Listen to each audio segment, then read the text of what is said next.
Olá, amigos, muito boa tarde. Semana começando e o NT Sul vem chegando com as principais informações do dia para você. 12 horas 2 minutos neste momento. Na edição desta segunda-feira, a gente mostra como foi o dia das eleições em Cachoeira do Sul. Algumas sessões tiveram filas, mas no geral tudo fluiu bem. O Bernardo vai trazer todos os detalhes ao vivo e também vai contar para a gente os resultados das apurações no Rio Grande do Sul. Você vai ver também como estão as obras do prédio que está sendo construído no local do antigo Cine Coliseu. Eu fui até lá conferir o andamento. Sesc de Cachoeira do Sul retoma o projeto de iniciação esportiva para as crianças. O trabalho estava parado desde o início da pandemia. Na entrevista do dia, o assunto é a produção de mel no estado gaúcho. A atividade abrange mais de 16 mil famílias e os produtores buscam apoio. E você pode participar enviando a sua mensagem para o nosso WhatsApp 51997697129. Mande sua opinião, um recadinho ou então comente nas nossas lives. Nós estamos ao vivo pelo Facebook e também no YouTube. Vai participando, fica de olho na telinha, o NT Sul de hoje já está no ar.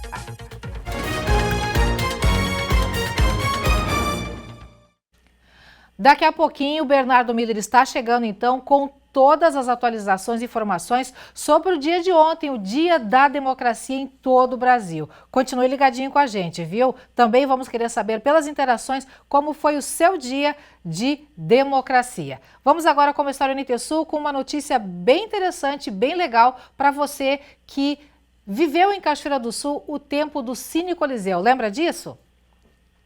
Pois é, gente, o local que já abrigou o Cine Coliseu vai ser, até o final deste ano, um prédio com apartamentos e lojas comerciais. As obras estão em ritmo acelerado por trás da fachada do cinema, que foi preservada. A gente foi até lá conferir de perto. A fachada do Cine Coliseu, que faz parte da memória afetiva de tantos cachoeirenses, até o mês de dezembro deve mudar de condição. A fachada histórica deve passar de uma simples fachada para a condição de um imóvel. Isso porque deverá abrigar um bloco de apartamentos para moradia e também um centro comercial. Desde 2019, o empresário Gilson Lisboa trabalha na realização do sonho de aliar a nostalgia da fachada restaurada do então Cine Coliseu com uma edificação que abrigue 6 espaços comerciais no térreo e 8 apartamentos no segundo e terceiro piso. O Coliseu foi inaugurado em 1938 e funcionou até meados da década de 1980. Tal como nós prometemos à comunidade no momento em que adquirimos o prédio do Coliseu, ininterruptamente, a partir da data da aquisição, desenvolvemos uma série de trabalhos que vai nos permitir que, até dezembro do presente ano, nós possamos inaugurar a parte da frente, totalmente restaurada, com a construção moderna e bem feita, e ótimo estado para a comunidade. Quer dizer que o Coliseu, que aquele tempo que eu adquiri estava virado praticamente em ruínas, transformou-se num prédio moderno no coração da Cachoeira do Sul e que, sobretudo, representa a nossa história, porque ali, quem passou pelo Coliseu jamais esquece as construções do Coliseu. Por trás da fachada de 84 anos, os antigos escombros deram lugar a uma edificação em estágio avançado. Os apartamentos e espaços comerciais já têm forma. Gilson Lisboa menciona que adquiriu o terreno com os escombros do cinema por R$500 mil e até agora já investiu em obras em torno de R$2 milhões. Várias frentes de trabalho dão andamento à obra, cujo projeto foi elaborado pelo arquiteto e preservacionista Osni Schroeder, falecido em dezembro de 2020.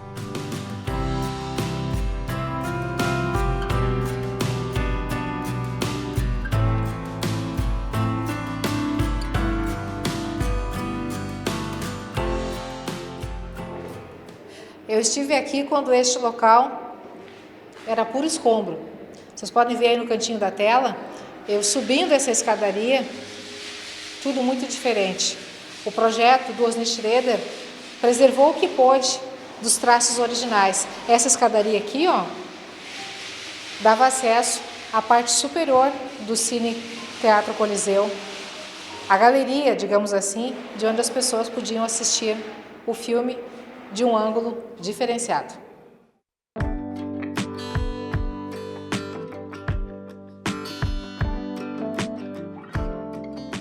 Este projeto que está sendo executado, existe um porém. Osni Schroeder programou toda essa estrutura dentro de uma única ideia de circulação de pessoas, também de local de moradia, mas também de área de convivência. Lá ao fundo a gente verifica o local onde antes eram projetados os filmes, agora já tem uma estrutura base. Lá vai sediar área de alimentação ou área de convivência. E essa área aberta aqui, esse pátio, esse terreno, o projeto original previa um jardim, uma área de circulação de pessoas. Esse deve ser o único ponto de mudança deste projeto. Além da construção de um restaurante, outros apartamentos também serão construídos na parte dos fundos. E talvez a ampla área que originalmente seria transformada em jardins ganhe outra destinação, ainda não plenamente definida, mas que resulte em algum retorno financeiro. Entre os problemas que nós enfrentamos durante esse tempo que estamos restaurando o Coliseu, foi a perda do saudoso e competente arquiteto Osni Schroeder, que foi o responsável pelos projetos de restauro e que ao desaparecer me deixou completamente sozinho.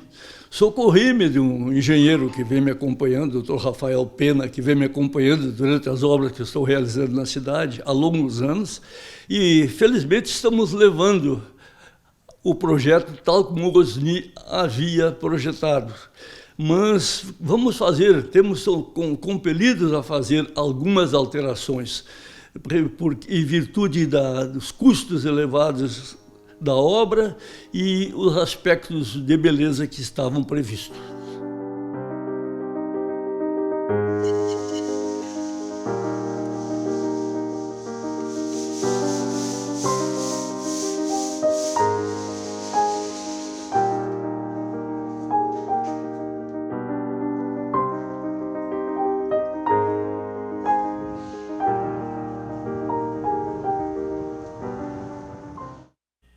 Coisa boa, boa nova, né? Tomara que até dezembro a gente tenha, então, o Cine Coliseu reaproveitado aí e realmente um novo propósito para aquela fachada, para aquele local de tantas boas lembranças para os cachoeirenses e por quem passou por aqui nessas décadas todas de funcionamento do Cine Coliseu. Muito bom. Gente, ontem foi dia de eleições, né? E os brasileiros saíram de casa para exercer a cidadania e escolher seus candidatos para presidente, governador, senador e deputados estaduais e federais. Aqui em Cachoeira do Sul, o dia foi tranquilo, viu? E com poucas ocorrências. Quem está chegando para contar tudo para a gente ao vivo é o Bernardo Miller. Bernardo, boa tarde. Eu te pergunto o seguinte, saiu de casa para votar e viu o que pelas ruas? Muito movimento? Fala tudo para a gente. Olá, Lena, tudo bem? Boa tarde para todo mundo que nos acompanha. Exatamente como você mesmo falou, a festa da democracia neste domingo, onde brasileiros foram às urnas definir várias frentes federais e frente estaduais, deputado estadual, deputado federal, senador, governador e também presidente. Aqui em Cachoeira do Sul, o domingo foi tranquilo, mais de 60 mil cachoeirenses aptos a votarem aqui em nosso município e tivemos resultados positivos se pegar em conta a questão estadual e também federal, se tratando de representantes cachoeirenses que conseguiram chegar até o Congresso Nacional e Assembleia Legislativa através do deputado federal Marlon Santos, do PL, que foi reeleito, e também do seu amigo, fiel escudeiro e assessor Cláudio Tatti, também pelo PL, desta vez chegando pela primeira vez à Assembleia Legislativa aqui do estado do Rio Grande do Sul. Em Cachoeira, um dia tranquilo, as filas, que foi talvez o grande problema das eleições em todo o Brasil, se repetiu aqui em Cachoeira do Sul, um pouco de demora e até o processo de votação, através das 5 opções, atrasou um pouco esse processo eleitoral aqui em Cachoeira do Sul, mas de certa forma tudo muito tranquilo. No domingo a nossa colega Thelma ficou de plantão para fazer essa cobertura das eleições e ela conversou com o chefe do cartório eleitoral aqui de Cachoeira do Sul e também com a promotora e o juiz eleitoral que fizeram um resumo deste domingo ensolarado aqui em Cachoeira do Sul. Um bom dia para os cachoeirenses se deslocarem até os colégios eleitorais e fazerem as suas escolhas no viés federal e também estadual. Vamos acompanhar esse conteúdo. O domingo de eleição foi considerado tranquilo em Cachoeira do Sul. Apenas uma urna precisou ser substituída após o meio-dia em sessão eleitoral na Escola Borges de Medeiros. Antes do processo eleitoral, o único revés foi por conta do furto de cabos de energia elétrica no CTG Tropeiros da Lealdade. Mesmo com o transtorno, a votação não atrasou no local. Conforme o chefe do cartório eleitoral, Leandro Moraes, o maior problema foram as filas, atribuídas à Conferência da Biometria e ao grande número de candidatos a serem escolhidos pelo eleitor. E o nosso rescaldo final é que isso foi positivo. A gente sabe que tivemos aí algumas ocorrências de filas, que tivemos problemas e dificuldades com relação ao reconhecimento e captura da digital desses eleitores, mas para o segundo turno nós vamos trabalhar um pouco mais com os mesários para tentar dinamizar o trabalho deles, dar um fluxo maior, né, para os eleitores na sessão eleitoral. Um drone do Ministério Público acompanhou as movimentações nas sessões eleitorais em Cachoeira do Sul. Foi colocado à disposição do Ministério Público e da Justiça Eleitoral, né, esse equipamento que nos permite um sobrevoo, né, aos pontos para verificar denúncias, para ter mais agilidade, para chegar mais rapidamente. É mais uma pessoa que se envolve com esse trabalho também, que pode reportar essas imagens amplificadas e instantaneamente para a gente atuar na fiscalização posterior. Tudo que quaisquer situações um pouquinho fora da regularidade, as pessoas envolvidas foram notificadas e prontamente atenderam a determinação de volta à regularidade. Nenhum ato de violência, nenhuma destruição de urna, nada que pudesse ser significativo para o andamento dos nossos trabalhos.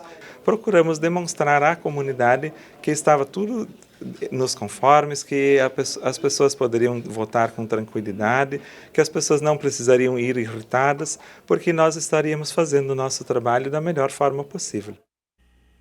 Muito bom, né? Que tudo deu certo, né? Eu também votei ontem, acompanhei o movimento.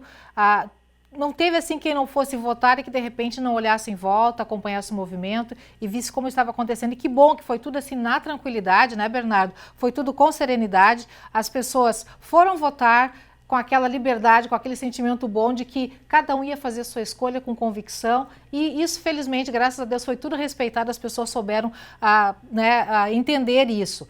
A pergunta que eu te faço, Bernardo, é com relação ao estado do Rio Grande do Sul. Foi emoção até o último momento da apuração, do fechamento da apuração, né? Com relação ao governo do estado, até que fosse decretado efetivamente segundo turno, já que Eduardo Leite, pelas pesquisas de preferencial, passou a segundo colocado e depois não se sabia durante a apuração se ficaria ele em segundo turno ou então o candidato do PT, o deputado, o candidato Edgar Preto. Edgar Preto. Isso mesmo, Lena. Falando mais sobre o horário de votação, eu particularmente votei logo após o meio-dia na Escola Estadual Diva Costa Fachin e em todas as sessões havia filas. Então, em torno de 8 a 10 pessoas estavam ali posicionadas para fazer essa votação. Ouvi relatos de familiares e vizinhos que votaram durante a manhã, já nas primeiras horas, e a fila também estava grande. Era um processo um pouco mais demorado, tem a questão da biometria, a opção de candidatos também foi bastante grande. Isso atrasou bastante a votação e quando chegou às 5 horas da tarde, os mesários e os fiscais ali começaram a distribuir senhas para garantir a votação dessas pessoas que quem deixou para votar mais para o final da tarde, com certeza acabou votando a partir das 5 horas, já praticamente chegando às 6 horas da tarde, porém esses votos foram computados. Se tratando de eleições estaduais para o governo do estado, a gente não definiu no primeiro turno, teremos o segundo turno agora no próximo dia 30 de outubro, com os dois candidatos. Em primeiro lugar ficou Onyx Lorenzoni com 37,50% e na segunda posição Eduardo Leite, ex-governador. A concepção na cabeça do eleitor é que ele era o atual governador, mas ele renunciou ao cargo, vislumbrando uma possibilidade para presidente da República, e ele ficou com 26,81%, muito próximo do terceiro colocado, o candidato Edgar Preto, deputado estadual, que concorreu ao governo do estado pelo PT. A diferença de pouco menos de 3 mil votos, em torno de 2.800 votos, essa diferença entre o segundo e o terceiro colocado, e essa definição para o segundo turno de Onyx e Eduardo Leite. Vamos conferir o conteúdo sobre esse processo eleitoral aqui no governo do estado.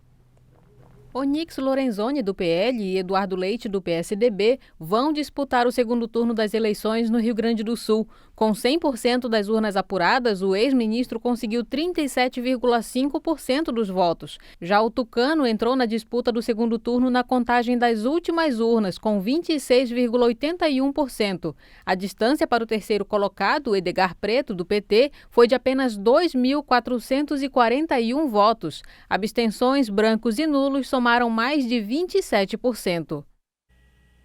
12 horas e 18 minutos, o NT Sul está aqui atualizando você que está chegando em casa, você que nos acompanha, sobre as eleições 2022. Este primeiro turno no Rio Grande do Sul, no Brasil, enfim, aqui em Cachoeira do Sul. Bernardo Miller está conosco e fala pra gente agora, né, Bernardo, sobre o vencedor ao cargo de senador aqui no Rio Grande do Sul, né? Também um outro viés, outro revés que foi de encontro ao que as pesquisas apontavam inicialmente.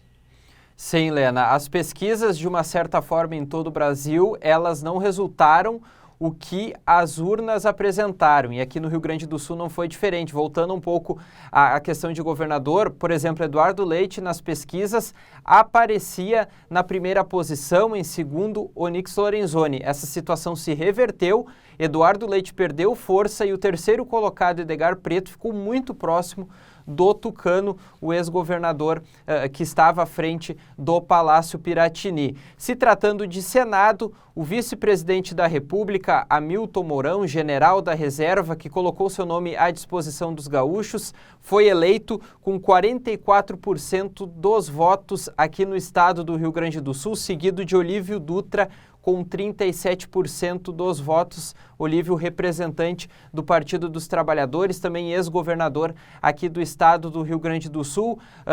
Hamilton Mourão se apresentou no cenário político como vice-presidente de Jair Bolsonaro, tem uma relação forte, o estado natal, de certa forma, onde ele nasceu é no Rio Grande do Sul, fez carreira em outros estados e ele colocou seu nome à disposição dos gaúchos.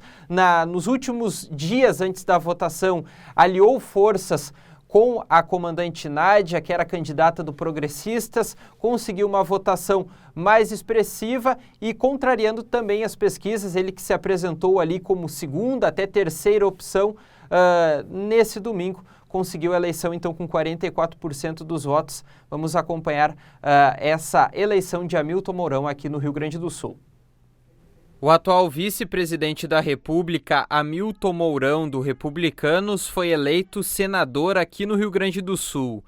8 candidatos disputaram a única vaga disponível para senador nas eleições deste ano. O general da reserva foi eleito com 96% das urnas apuradas, com percentual de 44% dos votos. Mourão junta-se aos senadores gaúchos Paulo Paim, do PT, e Luiz Carlos Reis, do Progressistas. Isso foi um grande trabalho de equipe, a partir do momento que a gente tomou a decisão de oferecer o nosso nome ao povo do Rio Grande do Sul para representar este estado, o meu estado natal. Hoje, eu falei numa rádio que eu não sou ninguém de coração duro, sou um homem que tem emoções.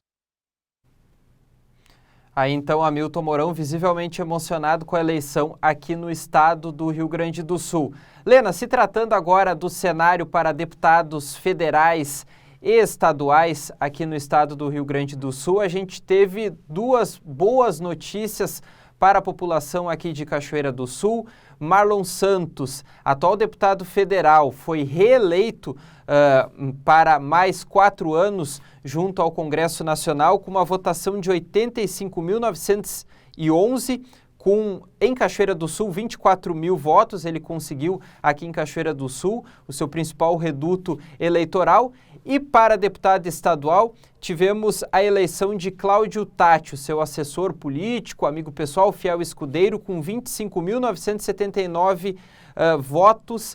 9 mil em Cachoeira do Sul, são os representantes aqui do município da capital estadual do Arroz, tanto em Porto Alegre na Assembleia Legislativa através de Cláudio Tatti, como Marlon Santos, que novamente chega ao Congresso Nacional, representando os dois representantes do Partido Liberal, o Partido PL. Essa votação, essa dobradinha entre os dois que se espalhou também em Cachoeira do Sul, mas também em outras cidades no estado. É só pegar a própria votação de ambos. Cláudio Tatti, num total de 25 mil, fez 9 mil em Cachoeira, e Marlon Santos, num total de 85 mil, fez 24 mil em Cachoeira do Sul. Uma votação bastante espalhada por todo o estado do Rio Grande do Sul. A gente também teve outras definições para deputado federal e também deputado estadual, e a gente acompanha agora no conteúdo um resumo do que foi as eleições para essas duas frentes aqui no estado. 31 deputados vão representar o Rio Grande do Sul no Congresso Nacional. Ao todo, 512 nomes estavam à disposição do povo gaúcho. Os mais votados foram o Tenente-Coronel Zuco, do Republicanos, Marcel Van Hatten, do Novo, e Paulo Pimenta, do PT. O cachoeirense Marlon Santos conseguiu a reeleição, desta vez representando o PL. Foram ao todo 85.911 votos. A bancada formada em Brasília foi a seguinte: Federação PT, PCdoB e PV com 7 vagas, PL com 4 deputados, Republicanos, MDB, Federação PSDB, Cidadania e Progressistas ficaram com 3 vagas cada um, PDT com 2 e os partidos Novo, Podemos, PSD, PSB, União Brasil e a Federação Pessoal Rede elegeram um deputado cada. Para deputado estadual, 55 nomes foram escolhidos para estarem na Assembleia Legislativa a partir de 2023. Os 5 mais votados foram Gustavo Vitorino, do Republicanos, Luciana Genro, do PSOL, Rodrigo Lorenzoni, do PL, Silvana Covatti, do PP e Matheus Gomes, do PSOL. Cachoeira do Sul colocou o seu representante. Cláudio Tatti, do PL, foi eleito com 25.979 votos. Cláudio é assessor e amigo pessoal de Marlon Santos. A dobradinha dos cachoeirenses deu certo e ambos conquistaram o objetivo. Estamos falando de eleições, resultados do pleito ocorrido ontem em todo o Brasil. Já falamos dos deputados, de senadores, enfim, governo do estado, onde já se configurou o segundo turno. Também se configurou o segundo turno para a presidência da República, né, Bernardo? Começou em todo o Brasil aí com a Bolsonaro tomando a frente, depois deu uma reviravolta, e então na finaleira afunilou e aí os dois se configuraram como os candidatos ao segundo turno para a eleição presidencial. Sim, Helena, a gente já sabia que seria uma eleição bastante polarizada entre o ex-presidente Luiz Inácio Lula da Silva e o atual presidente Jair Bolsonaro, e isso se confirmou nas urnas, mas com uma distância muito próxima do que se apontava às pesquisas. Inclusive, dias antes, apontava-se que o ex-presidente Lula conseguiria essa eleição no primeiro turno e que Jair Bolsonaro ficaria até abaixo dos 40%, que não aconteceu. Como você mesmo falou, o início da apuração colocou Jair Bolsonaro em primeiro lugar e depois ali a partir dos 70% houve essa reviravolta onde o ex-presidente Lula assumiu a frente e encerrou a apuração com 99,99% das urnas apuradas. Luiz Inácio Lula da Silva com 48,43% dos votos, mais de 57 milhões de votos, e Jair Bolsonaro com 43,20% dos votos, somando 51 milhões de votos. E essa situação bastante polarizada, a gente consegue perceber com duas questões, Lena. Primeiro, o mapa do Brasil, que se aponta praticamente dividido, a gente pode perceber que a região sul, centro-oeste e sudeste, com exceção de Minas Gerais, se colocou a favor de Jair Bolsonaro. A gente pega alguns estados da região norte, como Roraima, Acre, também Rondônia, que votaram a favor de Jair Bolsonaro. E pelo lado do Nordeste, amplo domínio de Luiz Inácio Lula da Silva, pegando também Minas Gerais e também alguns estados do norte, como Amapá, Pará e Amazonas. Então a gente percebe que as eleições para presidente da República, que apontaram o segundo turno agora no próximo dia 30, estão bastante divididas. E o outro fator que eu comentei foi a baixa votação da chamada terceira via. No caso, Simone Tebet ficou em terceiro lugar, em torno de 4 a 5% dos votos, e Ciro Gomes um pouco mais abaixo, também em torno de 3 a 4% dos votos. A grande opção dos brasileiros foi Jair Bolsonaro e também Luiz Inácio Lula da Silva, e essa votação, esse segundo tempo da votação, ocorre agora no próximo dia 30 de outubro, Lena. Ok, Bernardo, obrigada pela participação, atualizando aí os nossos telespectadores sobre o dia de eleições ontem. Expectativa agora para o segundo turno é com relação às alianças, né? A chamada terceira via, né? Os candidatos que ficaram depois da segunda colocação, aí vão ver que adesão eles vão fazer, qual candidato desses dois que estão concorrendo vão ser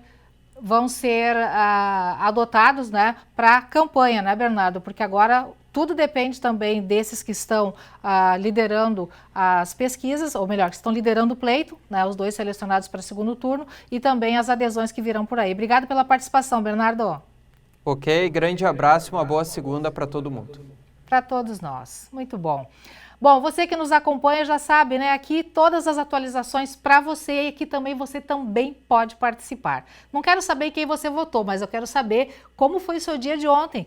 O que você achou do processo eleitoral? A sua opinião está valendo aqui, viu? E tem muita gente mandando já o seu recadinho pelo WhatsApp 51997697129, interagindo com a gente também em facebook.com/TV Cachoeira. Lá no YouTube também temos a nossa live que está rolando. Pode participar, tá bom? Primeiro bloco rolando agora, eu vou começar aqui pelo Face. Conosco aqui a Claudete Aires Nunes. Morei nos anos 74 a 77 no prédio do Cine Coliseu. Que legal, muito bom. Deve ter vivenciado uma época muito legal, né? E ter boas lembranças, né, Claudete? Obrigada pela participação. Suzana Hernandes, boa tarde, Lena. Boa tarde, Suzana. Obrigada pela participação. Wilson de Souza Figueiró. Estive participando de uma campanha neste local onde está o cinema em prol de sua revitalização em 2013. Estou muito satisfeito e feliz com tal iniciativa. Coisa boa, né? A preservação da fachada do Cine Coliseu, a gente rodou a reportagem lá no início do jornal, e também o empreendimento imobiliário que está surgindo ali. Vai sediar apartamentos e também espaços comerciais, mas a fachada vai ser preservada. Então, é uma memória afetiva bonita, né? Para os cachoeirenses e para quem vivenciou aquela época. Muito legal. Obrigado, Wilson.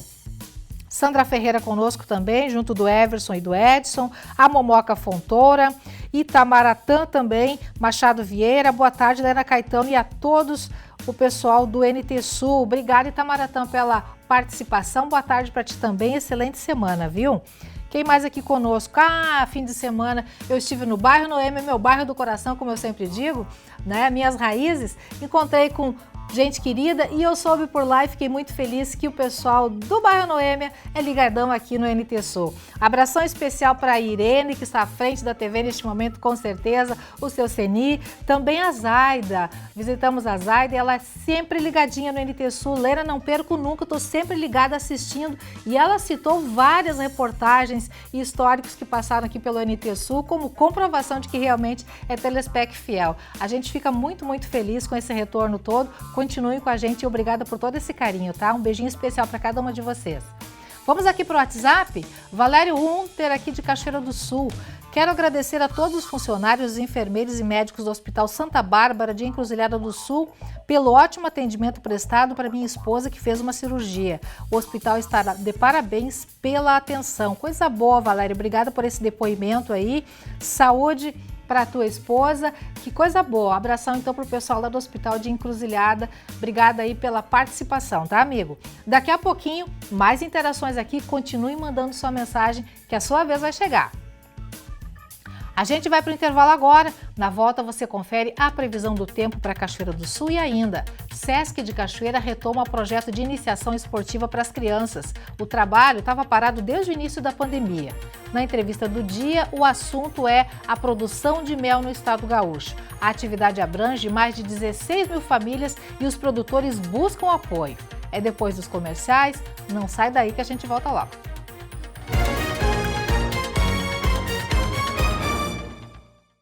NT Sul está de volta, 12 horas 36 minutos, essa é a câmera da rua, aqui em Cachoeira do Sul, centro da cidade, rua 7 de setembro com Major Ouriques. O céu está azulzinho com algumas nuvens, o sol está lá fora, o dia está gostoso. Começou com bastante cerração, bastante neblina, como a gente diz por aqui, cerração, mas o sol veio e é o que está neste momento. O dia é de temperaturas amenas, viu, em todo o Rio Grande do Sul. E esse tempo fica assim por alguns dias, pelo menos aqui em Cachoeira do Sul. Vamos conferir os detalhes na previsão. A segunda-feira começou com cerração em Cachoeira do Sul. Ao longo do dia, o sol aparece entre nuvens e não chove. Temperatura mínima 9, máxima 22 graus. Na terça-feira, o tempo fica parecido. Cerração ao amanhecer e sol entre nuvens ao longo do dia, sem chuva. Mínima 10 e máxima 23 graus. Quarta-feira será dia de sol com algumas nuvens e novamente não chove. As temperaturas sobem um pouco. Mínima 12 e máxima 27 graus. Veja a previsão do tempo para todo o Rio Grande do Sul nesta segunda-feira. O dia é de temperaturas amenas e as mínimas variam entre 6 e 18 graus. As menores temperaturas são nas regiões Sul, Serra e da Campanha. O tempo fica aberto e com poucas nuvens em todo o estado e não chove. As regiões Sul, Norte e Litoral podem enfrentar fortes ventos com rajadas entre 40 e 60 km por hora. Vamos ver as temperaturas máximas para hoje. Em Porto Alegre, máxima de 22 graus. Em Uruguaiana, na fronteira oeste do estado, 25 graus. Na região norte, em Passo Fundo, 21 graus. Na região central, em Santa Maria, 22 graus.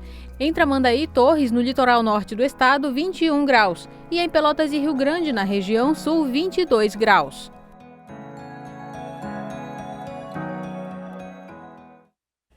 Depois da previsão, vamos ao nosso segundo bloco, onde a sua participação vai acontecer aqui no NT Sul. Você que está mandando mensagem pelo 51 99769 7129. Você que está interagindo conosco em facebook.com/TV Cachoeira, também lá no YouTube, ou manda um direct lá no Instagram. Quero te convidar, inclusive, a seguir o Instagram da TV Cachoeira, viu? Os bastidores do NT Sul rolam por lá. Durante o dia sempre tem muitas novidades e atualizações e você pode acompanhar com a gente. Aqui na telinha, Fátima Silveira, de Cachoeira do Sul. Primeiro trabalhamos pela manhã e à tarde, sim, cumprimos nosso compromisso. Voto na Escola Liberato, bastante movimentada. Abraço, tá aqui, que legal o registro aí da Fátima Silveira com a galerinha na companhia. Obrigada pela participação, por esse registro, pelo depoimento também, tá, Fátima? Boa semana para ti. Quem mais aqui? Adriane Batista Guterres, aqui de Cachoeira do Sul. O meu dia de cidadania foi muito bom, tranquilo, filas grandes, mas com respeito e tranquilidade. A minha missão foi cumprida, na espera para 30/10. Adriane Batista Guterres, então, muito bom. Obrigada pela participação, tá? Obrigada pelo relato também. Aí, os telespectadores participando conosco. Agora, o Wilson de Souza Figueiró já participou comigo lá no Facebook e aqui o pessoal do WhatsApp também pegou a mensagem dele. Para garantir, ele manda para as duas plataformas. Estive participando de uma campanha neste local. Ele se refere ao Cine Coliseu, onde está o cinema em prol da sua revitalização em 2003. Estou muito satisfeito e feliz com tal iniciativa. Obrigada, Wilson, pela participação. Wilson fala com a gente e nos acompanha lá de Triunfo, no Rio Grande do Sul. Coisa boa, a gente está chegando lá e tem gente que tem ligação forte com Cachoeira do Sul e segue participando conosco aqui. Obrigada pela participação. Daqui a pouquinho mais mensagens aqui, viu?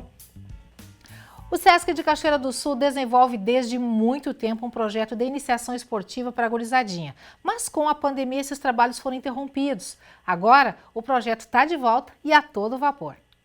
O SESC, Serviço Social do Comércio, por meio da unidade de Cachoeira do Sul, retomou as atividades de um projeto de iniciação esportiva ofertando para crianças e adolescentes o acesso aos esportes. Então nós trabalhamos aqui com um público em torno de 130 crianças no projeto aqui em Cachoeira do Sul, que, bem como tu disseste, trabalha com a questão não só do início da iniciação ao esporte, como também da inclusão.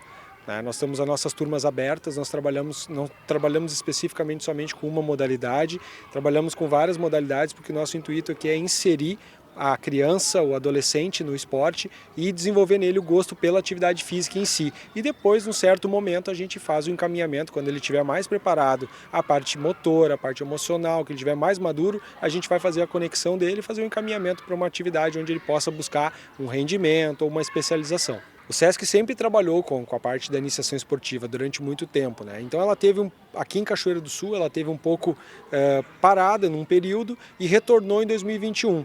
E aí foi afetada pela pandemia. Então ela ficou durante um grande período com atividades online, e aí a partir de 2022, aí sim, quando as coisas estavam mais liberadas, o projeto começou a acontecer. Primeiramente aqui no SESC, com um grupo um pouco menor, e depois nós fechamos uma parceria com uma entidade onde a gente consegue desenvolver com mais de 100 crianças o projeto de formação esportiva. Ainda, de acordo com o gerente, as crianças são atendidas visando o começo e conhecimento no esporte. Então hoje é bem importante, né? Nós fornecemos essa atividade de maneira gratuita e nós temos 2 formatos de participação. Então hoje nós temos uma participação onde as pessoas vêm direto ao SESC, né, verificam a disponibilidade de vagas, porque nós temos um número específico aqui de vagas, né, para desenvolvimento das atividades.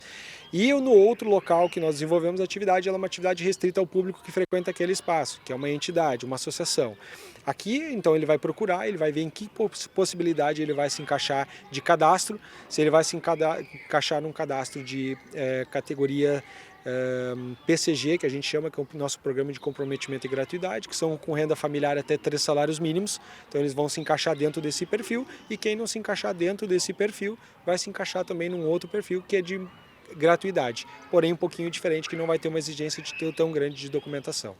Atualmente são mais de 100 alunos atendidos por esse projeto esportivo do SESC, mas esse número pode aumentar. As famílias que têm interesse em trazer os seus filhos para esse projeto podem procurar o SESC no centro de Cachoeira do Sul. O projeto aqui ele visa, né, então, trazer esse público, né, mais retirado um pouco para dentro do SESC, para dentro do projeto, né, e contrapartida, né, então tem o incentivo, né, a parte esportiva, né, o esporte em si, mas também o convívio, né, o lazer, essa questão da integração, trazer o pessoal da Zona Norte com a Zona Sul, né, aproximar a comunidade dentro do projeto, né. Hoje a gente tem dois núcleos, né, que a gente atende dentro do SESC e também dentro da Casa da Criança, uma parceria, né, mas aqui para o SESC, então a gente fica aberto para toda a comunidade.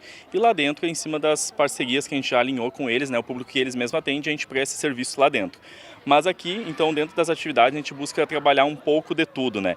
Trabalha diretamente a parte do society, do esporte aqui, mas também tem dias que a gente faz jogos, né? Deixa eles brincar, deixa eles aproveitar, até para eles ter essa vontade, esse prazer de vir para dentro do projeto, não virar algo só treinamento, né? Mas sim convívio, lazer, esporte, tudo junto, né? E para as famílias e crianças que tenham interesse em participar, o projeto sempre recebe novas inscrições. Exatamente, então, né, a gente trabalha com formato PCG, né, com uma renda, né, até 3 salários mínimos familiar, então o pessoal que se enquadra nesse valor pode vir aqui participar, o projeto ele é gratuito, né, então a gente tem os profissionais trabalhando com isso, a gente tem um material disponibilizado todo para eles ganham a camiseta do projeto, todo ele de forma gratuita. A questão de carga horária de aula, trabalhado mais ou menos 1 hora, 2 horas por semana, né, dividido em 2 dias, né, então 1 hora por dia.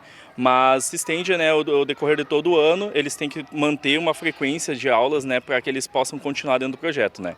Mas a carga horária hoje de atividade a gente distribui ela nesse formato de 2 horas por semana. Hoje a gente trabalha dos 6 aos 17 anos, então vai até os 17, né? Fechou 17 anos, aí sim não participa do projeto aqui com nós, com o SESC, mas, né, a comunidade também tem outros projetos aí para eles participar, né. E a mensagem de estímulo ao esporte é uma marca registrada desse projeto. Como a gente tem, né, o foco é no contraturno, né, então ele está na sala de aula e também no contraturno está dentro do projeto, né, é que façam seus filhos vir no projeto, vivenciar esse momento que é o esporte, que é o convívio, o lazer. Dentro disso a gente trabalha diferentes assuntos, né, a gente traz as realidades do dia a dia, o que eles encontram, né, fora da sala de aula. Então é realmente vir, trazer eles para vivenciar o esporte, para eles terem esse momento com um profissional que possa prestar esse serviço para eles de forma gratuita, com toda uma qualidade, né, para o futuro deles, né? O esporte é futuro, é saúde, né?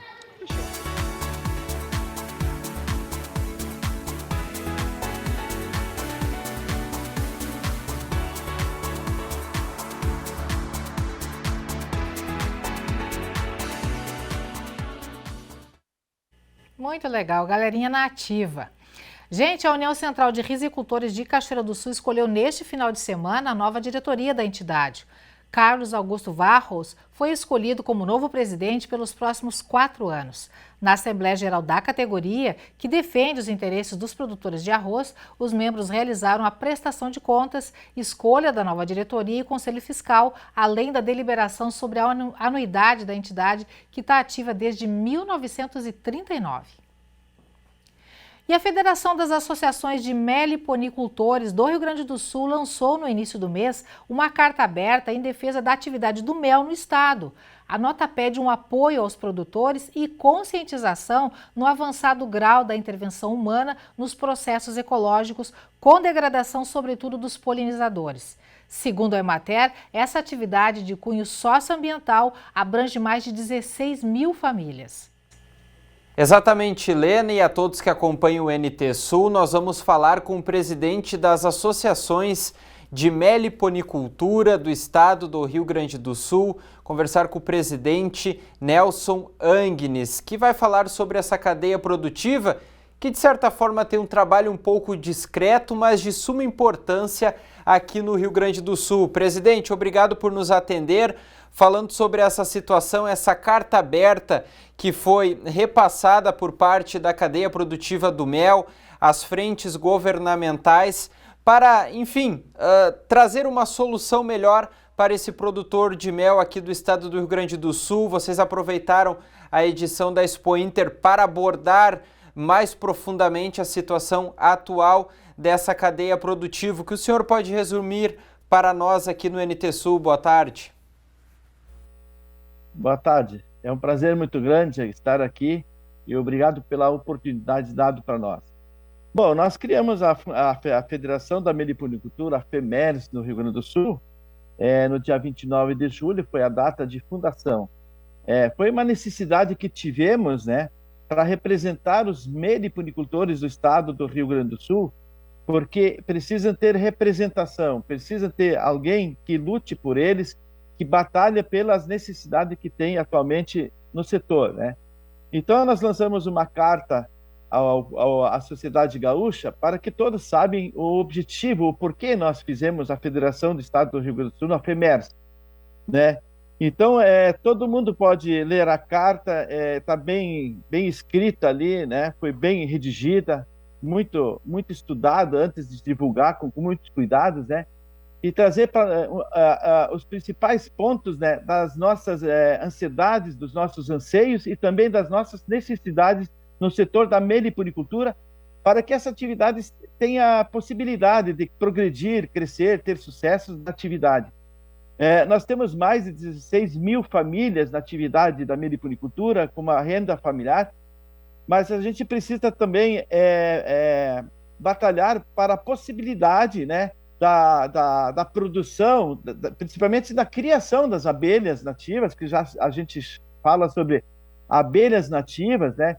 E muitos dizem que são abelhas silvestres, mas eu acredito que depois de 30, 40, 60 anos, isso é uma cultura, é uma prática da cultura dos ancestrais, né, praticados, né? Onde as abelhas são produzidas de forma racional, né?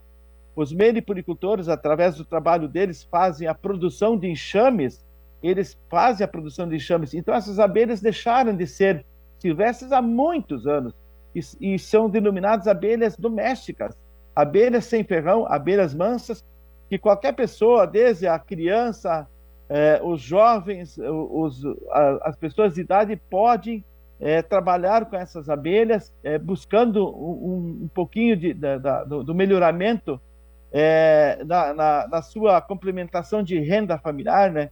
Então é uma atividade muito saudável e salienta também assim que é uma atividade que a gente produz e não precisamos nós abater o animal, muito pelo contrário, nós lidamos com um ser humano, um ser vivo, talvez o ser mais importante da face da Terra, porque através da polinização, que é a parte mais importante e principal das abelhas sem ferrão, né? Porque elas ajudam a desenvolver todas as tipos de produções que existem, né?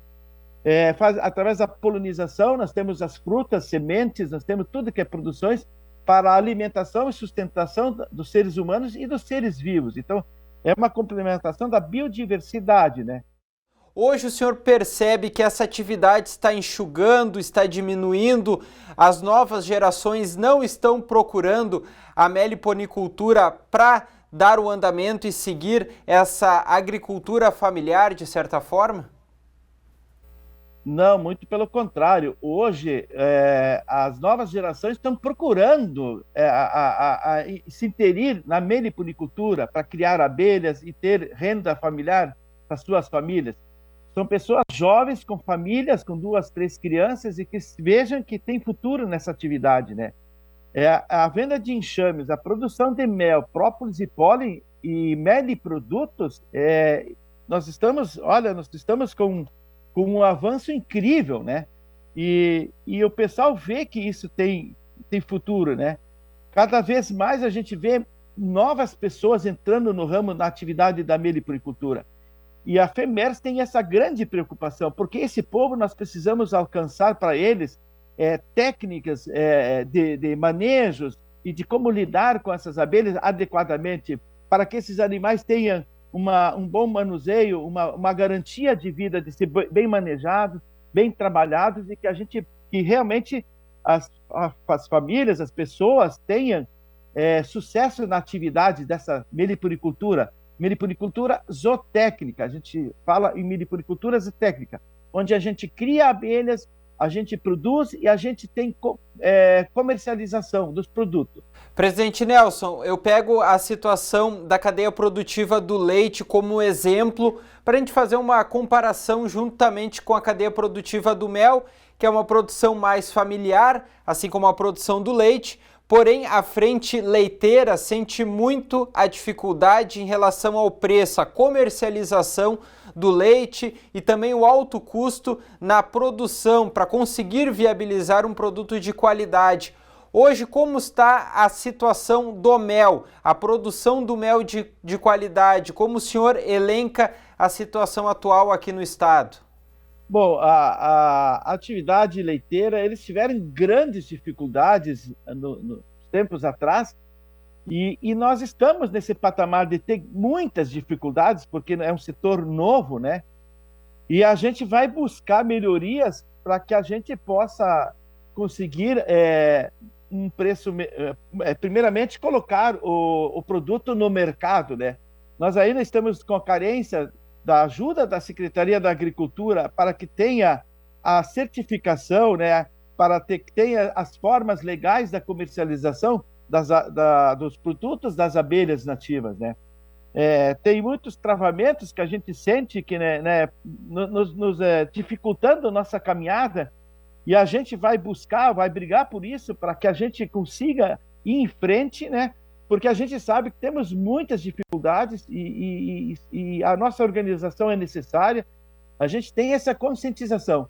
Mas com as associações que estão surgindo, né, desde que nós formamos a nossa federação, e foi em 29 de julho, nós já formamos mais 3 associações, e em mais 8 a 10 associações estão sendo fundadas já no Rio Grande do Sul até final do ano. Então, a gente vê que tem uma ascendência na meliponicultura. E nós, na federação, nós vamos batalhar, ficar na frente, batalhando para que essas associações, esses meliponicultores, tenham uma representação adequada e necessária, e o que eles esperam é que eles consigam avançar nos seus objetivos de sustentabilidade na meliponicultura. A meliponicultura, ela tem um pouco de dificuldade de estar inserida nos eventos, nas feiras onde a agricultura familiar está presente. Vocês encontram essa dificuldade de conseguir essa certificação junto à Secretaria da Agricultura? Sim, olha só, nós temos uma lei desde 2015, que é a lei da meliponicultura. Ela falta ser regulamentada através de uma portaria ou por um decreto, mas nós sentimos que tem muito pouco interesse por parte da Secretaria da Agricultura, porque a meliponicultura trabalha com um ser animal que é silvestre, é nativo, e nós temos essa carência de precisar que a Secretaria da Agricultura nos dê mais respaldo, né, e para a gente poder avançar mais. Nós precisamos, como nós temos a meliponicultura zootécnica, nós criamos, produzimos e queremos vender agora em diante, nós precisamos que a Secretaria da Agricultura regulamente essa lei desde 2015, regulamente essa lei através de uma portaria, para que a gente possa ter uma lei, para que a gente possa se entrar na legalização da produção, da produtividade, né? E que a gente possa começar a alcançar a possibilidade para todas essas famílias que estão na atividade da meliponicultura, que elas possam comercializar o seu produto. Porque todo mundo sabe, num setor que cria, produz e não tem comercialização, ele patina ou até desaparece, né? Tá certo, Lena, então o recado do presidente Nelson Angnes falando sobre a cadeia produtiva do mel aqui no estado do Rio Grande do Sul, essa frente que lançou uma carta aberta junto às lideranças estaduais para uma efetivação dessa cultura que junta a parte da produção, enfim, familiar aqui do estado do Rio Grande do Sul com esse trabalho junto com os animais silvestres, que são as abelhas sem ferrão, esse trabalho em conjunto com a natureza, trazendo resultados aqui para o estado do Rio Grande do Sul. Eu volto com você. Obrigada, Bernardo, pela participação, pelas informações bastante importantes e interessantes. Gente, agora interessante também a sua participação, viu? Último bloco de interações aqui no NT Sul. Tá na hora da sua mensagem. Vamos para a telinha? Giovanni participa com a gente pelo WhatsApp. Minha Jataís trabalhando felizes. Abelhas, é esse o nome? Que legal, Giovanni. Obrigada pela participação, por esse registro aí. Estávamos falando sobre a produção de abelhas e daí o telespectador já se ligou e já mandou uma mensagem para a gente registrando que ele também pratica essa cultura, né, de abelhas. William Berger, aqui de Cachoeira do Sul, aproveitei muito a tarde de domingo com minha família visitando o Zoológico Municipal. Vale a pena todos conferirem porque está excelente a estrutura e o acolhimento. Parabéns a toda a equipe, adoro os animais. Que legal, obrigada, William. Obrigada pela participação, pelo registro. O Zoológico realmente é um local espetacular aqui de Cachoeira do Sul, acesso gratuito e recebe todo o pessoal, tanto de Cachoeira, visitantes, como pessoas de qualquer parte do país ou de fora do país que vem. Muita gente vem realmente para conhecer a estrutura e fazer uma visitação. É um espaço privilegiado. Quem mais aqui? Stephanie Freitas, de Cachoeira do Sul. Já faz quase um mês que foram podadas as árvores aqui no bairro Soares, Rua Gaspar Martins, e os galhos que ficaram atirados na rua toda ainda não foram retirados. Tá aí a foto, o registro da Stephanie, situação de galhos de podas na Rua Gaspar Martins. Está feito o registro. Obrigada pela participação, amiga. Obrigada pelo seu recadinho aqui no NT Sul. Vou agora aqui para o WhatsApp, ou melhor, para o Facebook. No Face está conosco o Walter Pereira, mandando boa tarde. Boa tarde, Walter. Obrigada pela participação. Também conosco aqui, Cleone Pereira. Boa tarde, ótima semana para todos nós. Que assim seja, né, Cleone? Obrigada pela participação. Joacir Monteiro também, grande abraço. Estou sempre ligado, sempre de olho nas notícias. Obrigada pela participação. A Diva também está conosco. Boa tarde, obrigada a vocês, tá? O NT Sul desta segunda-feira está chegando ao fim, gente. No nosso site, nas nossas redes sociais, você confere outras notícias e também pode rever os conteúdos exibidos aqui. Acesse a nossa página no Face, facebook.com/TV Cachoeira. Obrigado pela companhia. A gente se encontra de novo amanhã, meio-dia, super especial, abençoada tarde. A gente se vê. Tchau, tchau.